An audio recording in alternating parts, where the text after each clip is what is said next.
आज त्या बीडला जे झालं ते संतोष देशमुख, काय बिचारे, त्यांना काय किती घाणेरड्या पद्धतीने मारावं, किती घाणेरड्या पद्धतीने मारावं. बरं, तुमच्या अंगामध्ये नसा नसामध्ये जर एवढी क्रूरता भरलेली असेल ना, मी दाखवीन जागा, तिथे जा.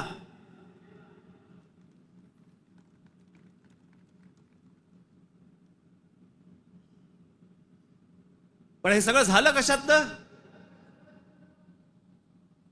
त्या विंडमिल, तिकडची ऍश, तो तिकडचा जो काय प्रकल्प, त्याच्यातनं निर्माण होणारी जी काय ती राख आहे.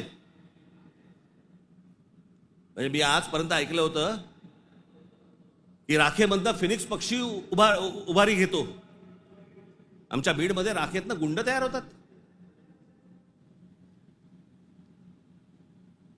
विषय होता पैशाचा. ती जी काय वाल्मिक कराड आणि जी काय नावं येत आहेत त्यांची, हे सगळ्या खंडण्या, या संतोष देशमुखने त्याला विरोध केला. उद्या तिथे संतोष देशमुख नसता, दुसरा कोणी असता तरी त्यांनी हेच केलं असतं. विषय होता पैशांचा, विषय होता खंडणीचा, विरोध होता खंडणीला विरोध करणाऱ्यांचा. आम्ही लेबलं काय लावली? वंजाराने मराठ्याला मारलं. त्याच्यात वंजाऱ्यांचा काय संबंध आणि मराठ्यांचा काय संबंध? कशात गुंतून पडतोय आपण?